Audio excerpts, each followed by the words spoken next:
Bueno, les decía que es muy bonito reflexionar sobre una solemnidad de la Iglesia, solemnidad que va a ser pues celebrada en todo el mundo, especialmente por el Papa, este martes 29 de junio, que es solemnidad de los apóstoles Pedro y Pablo, ¿no? Y además es el día del Papa porque, bueno, la figura de Pedro es la figura del Papa en la Iglesia. El primer Papa ha sido Pedro, designado por el mismo Cristo, ¿no? Tú eres Pedro y sobre esta piedra edificaré mi iglesia, ¿no? Son las palabras con las cuales Cristo constituye el papado en la iglesia. En la iglesia católica, la sucesión apostólica desde Pedro hasta Francisco no se ha interrumpido. Y si vemos desde Pedro y vamos bajando, ¿no? Hasta llegar a Francisco, no hay ninguna interrupción. Y lo mismo que si vamos para arriba, es decir, desde Francisco pasamos a Benedicto XVI, a San Juan Pablo II, y vamos subiendo, subiendo, y llegamos a Pedro, ¿no? Entonces, esto de la sucesión apostólica es una de las cosas que la Iglesia Católica es la única que lo tiene. El resto de iglesias que se fundaron, por ejemplo, la Iglesia Anglicana con Enrique VIII o la Iglesia Protestante con Martín Lutero, son iglesias, además que han nacido de la Iglesia Católica. Enrique VIII, el rey de Inglaterra, era católico, y también Martín Lutero era católico, además era sacerdote agustino alemán, ¿no? Entonces, estas dos iglesias, grandes iglesias, porque la iglesia anglicana ha crecido mucho y la iglesia también evangélica, protestante, que ha crecido tanto que ya no se sabe ni cuántas iglesias evangélicas existen. Pero todas estas iglesias no tienen la sucesión apostólica, la cortaron ellos mismos. Y bueno, y continuamente a lo largo de la iglesia han aparecido iglesias, por ejemplo, la Iglesia Católica Renovada, que existe aquí en Lima, y después otras iglesias que ya han cortado la sucesión apostólica. Tienen casi todo lo que tenemos nosotros, tienen la misa, tienen la veneración a la Virgen, a los santos, los cantos, la liturgia, la vestimenta, pero ya no tienen la unidad con la iglesia, ¿no? Pues la perdieron porque se separaron, pues, ¿no?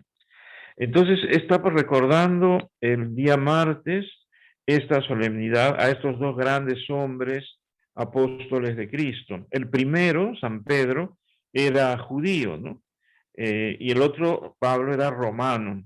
Pero se hizo una fusión, ¿no? Un mix ahí excelente entre estos dos hombres para llevar a Cristo. Uno, que es Pedro, llevaba el Evangelio sobre todo a los judíos, y Pablo es el apóstol de los gentiles. Pablo no está contado entre los 12. Entre los 12 al principio estaba Judas, que después traicionó y se fue, ¿no? Pero después fue sustituido por Matías. Matías es el apóstol que reemplaza a Judas Iscariote, ¿no? Y luego, después de un tiempo, al principio de la vida cristiana, es que aparece la figura de San Pablo, que es un hombre extraordinariamente arrojado, valiente, apasionado también por las cosas de Cristo, ¿no? En tal forma que él ha pasado de todo. Él dice: no he pasado noches sin dormir, he naufragado en el mar, he estado en la cárcel, etcétera, etcétera, pero todo lo hizo por amor a Cristo, ¿no? Entonces Pedro representa la iglesia de Roma, vamos a decir así, ¿no? La iglesia, no quiero decir tradicional porque esa palabra me puede jugar una mala pasada.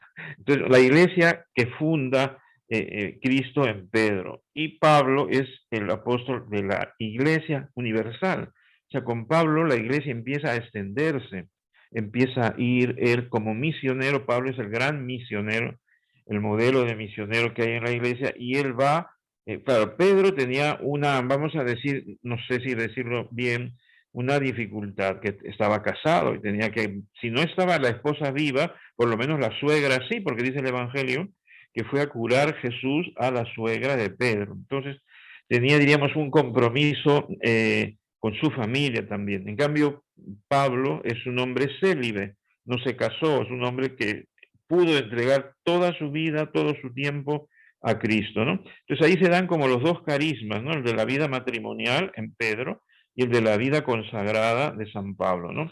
Entonces estos dos hombres se presentan en la iglesia como las columnas, ¿no? San Pedro y San Pablo.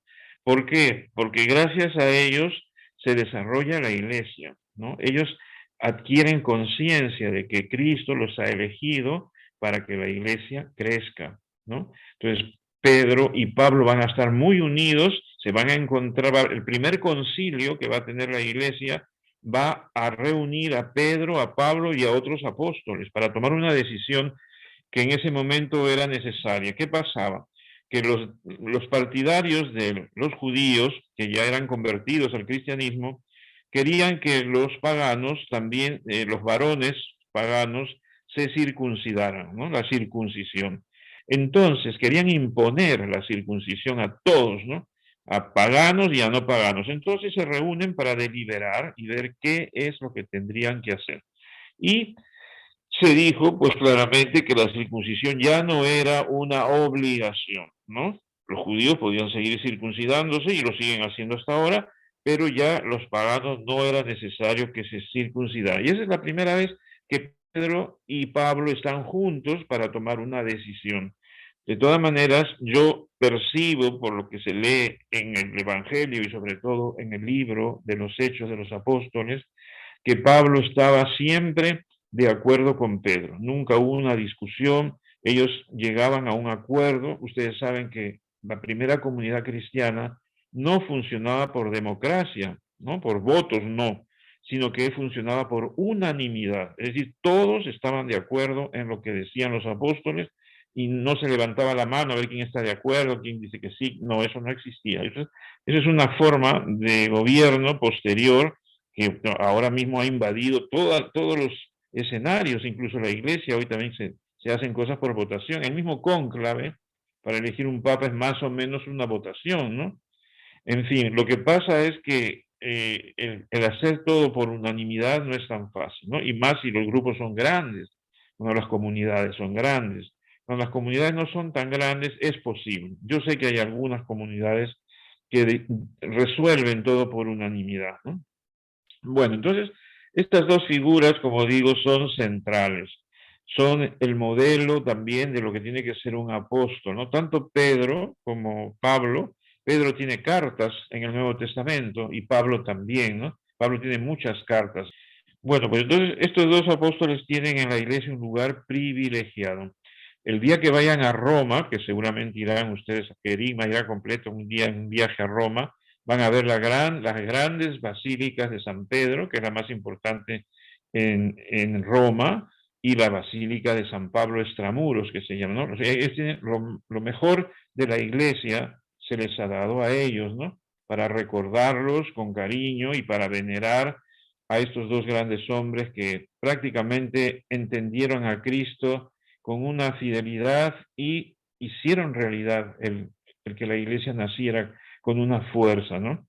O sea, gracias a este impulso misionero de Pedro y de Pablo, la iglesia se extendió, la iglesia creció y sigue creciendo. A partir de estos hombres no ha dejado de crecer la iglesia, ¿no? Por ejemplo, en Bolivia, en la ciudad de Santa Cruz, yo he sido párroco allí de la parroquia San Pedro y San Pablo, que van a estar de fiesta, siempre hay una fiesta. Esta vez, bueno, por la pandemia, no sé cómo harán la fiesta, pero tenemos que celebrarlo, ¿no? También el Instituto de los Misioneros Sidentes, al que yo pertenezco, se fundó un 29 de junio de 1959. Vamos a celebrar 62 años. Es decir, esta fiesta es clave, es una fiesta bonita que lamentablemente todavía no la conocen muy bien nuestros hermanos y nuestras hermanas católicos.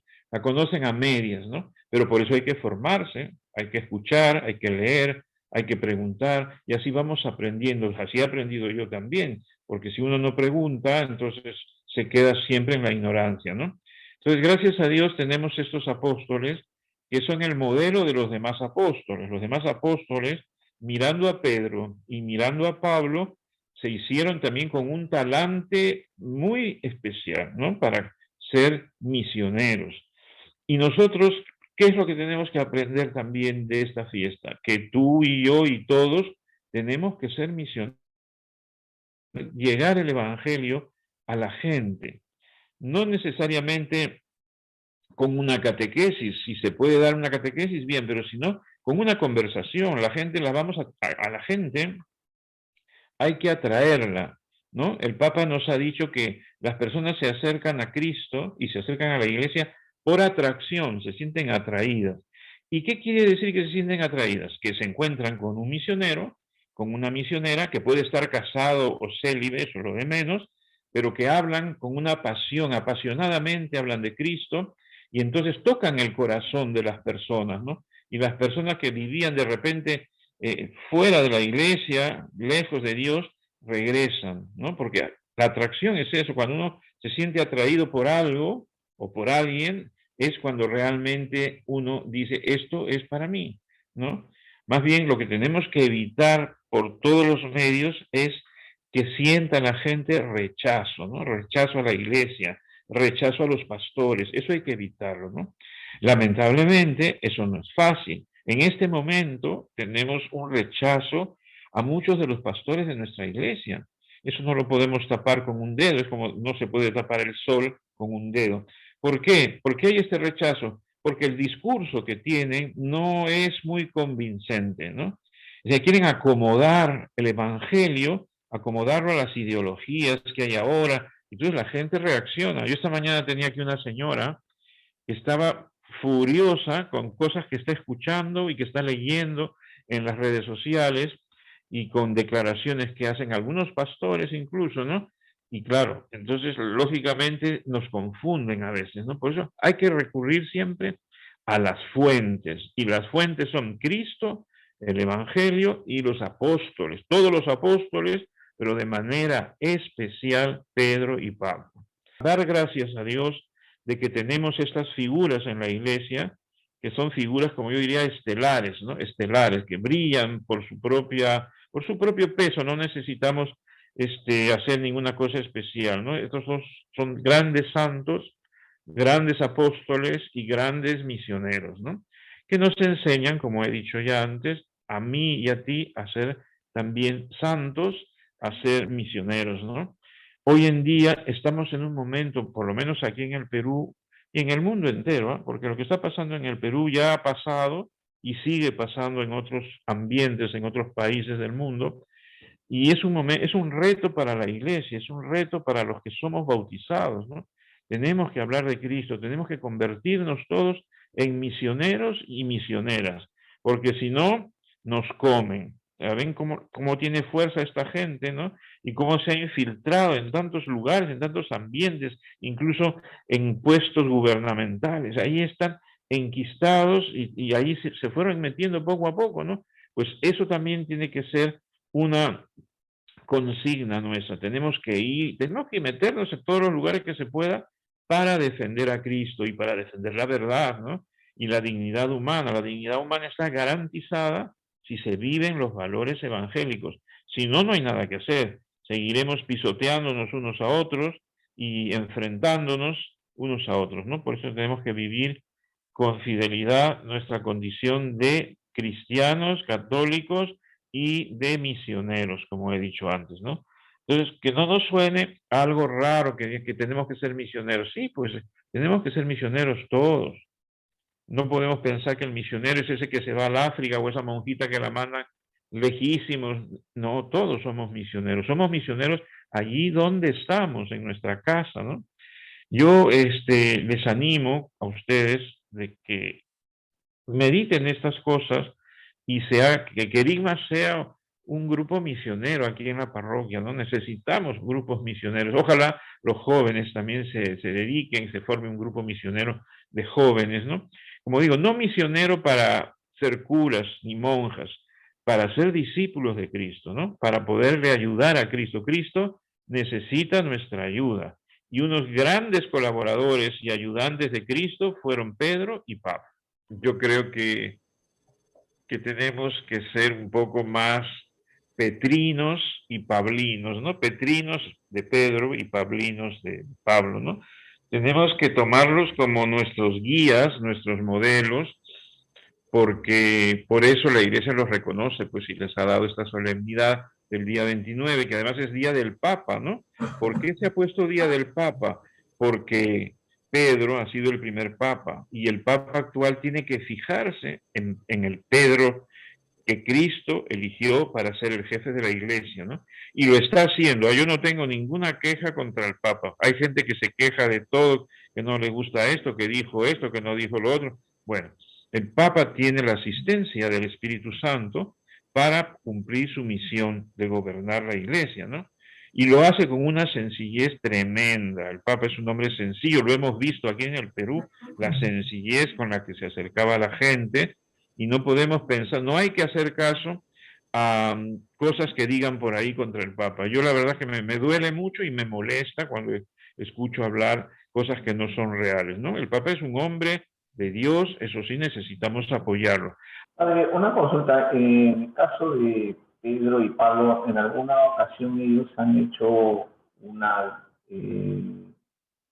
misión, han compartido la evangelización en algún momento juntos? Cuando se han reunido en Roma para resolver algún problema, esos días que han estado ahí han compartido una misión, por supuesto que sí, ¿no? Entonces, después uno estaba pendiente del otro, ¿no? Pablo informaba de su actividad apostólica a Pedro, ¿no? O sea, Pablo lo tenía muy claro que Pedro era el jefe de la iglesia y entonces estaba muy unido a él, ¿no? Que eso es muy importante, la unidad. Cuando no hay unidad, Cristo mismo dijo, ¿no? Todo reino dividido sucumbe, ¿no? Desaparece. Y entonces ese es el gran reto que tiene la iglesia ahora, estar unida. Cuando vino el Papa Francisco al Perú, habló de la unidad, se lo dijo al pueblo en general, se lo dijo a los jóvenes. ¿Y qué características son las que distinguen a Pablo y a Pedro como para que han sido elegidos por Jesús para la que tuvieron?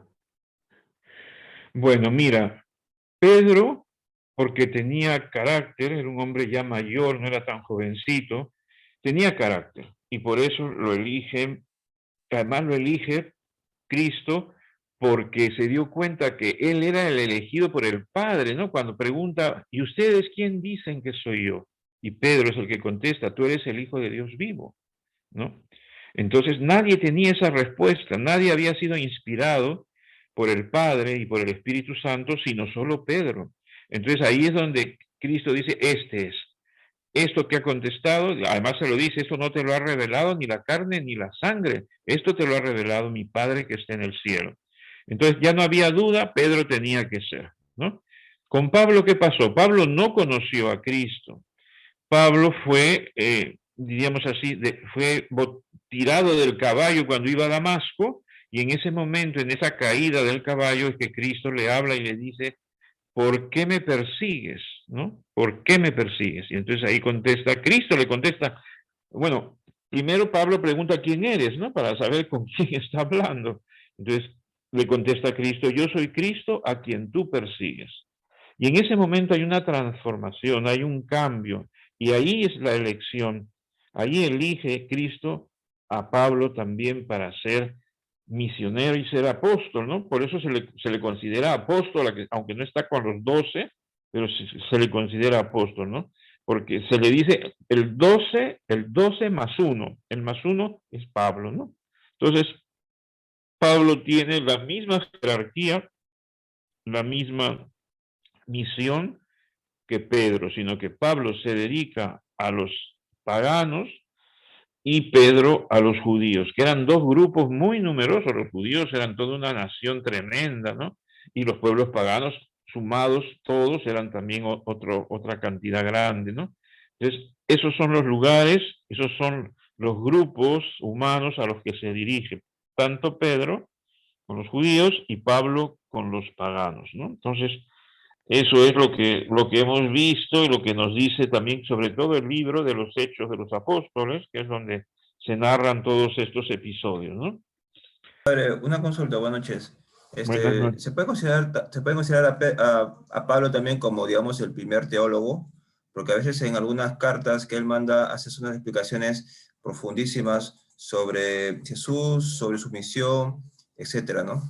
Uh-huh. Yo creo que sí, yo creo que sí. Marcos, tú eres Marcos, ¿no?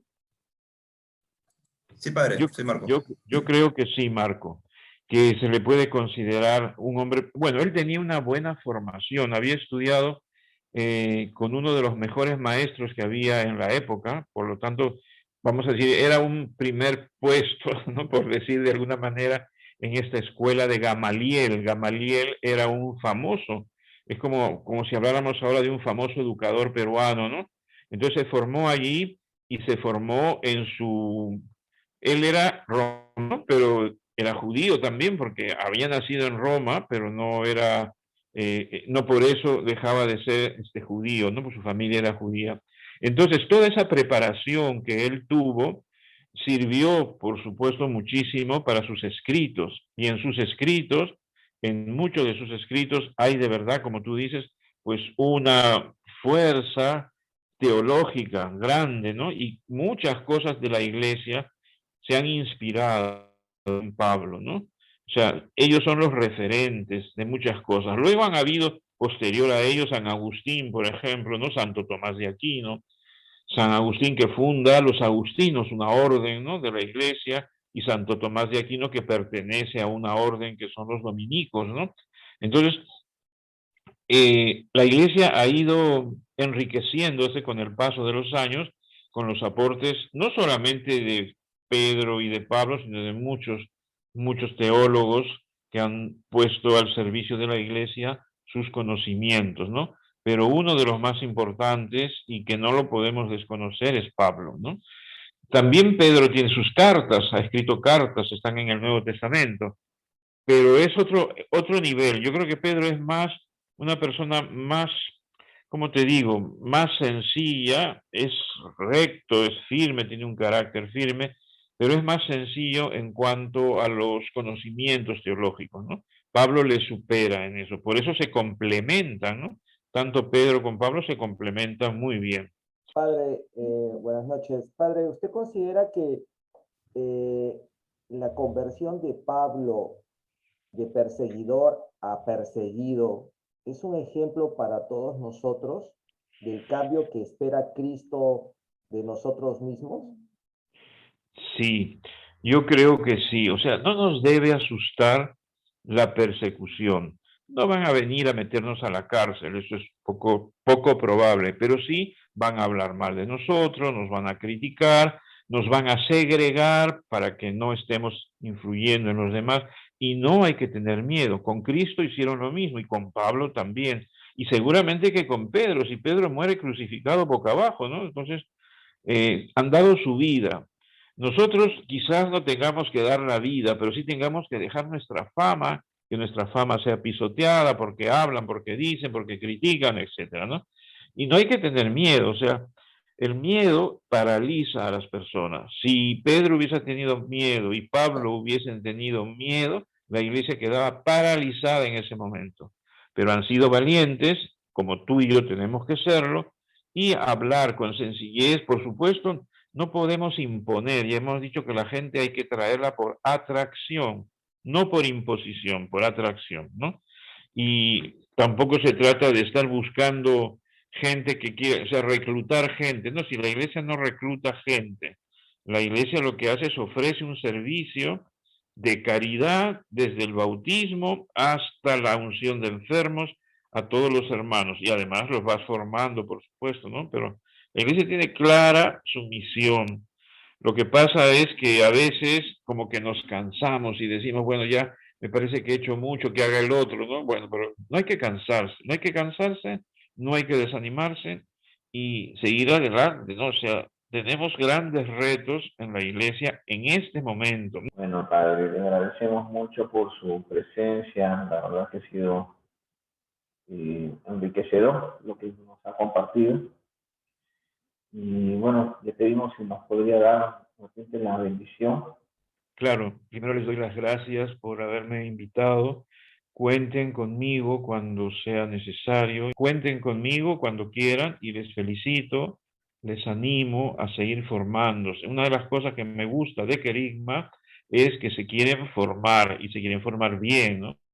Por supuesto, cuando tengan alguna duda o vayamos demasiado alto por las nubes, nos hacen bajar, porque hay que hablar para que todos se entiendan, ¿no? Bueno, pues les voy a dar la bendición a todos ustedes. El Señor esté con ustedes y la bendición de Dios Todopoderoso, Padre, Hijo y Espíritu Santo, descienda sobre ustedes y les acompañe siempre.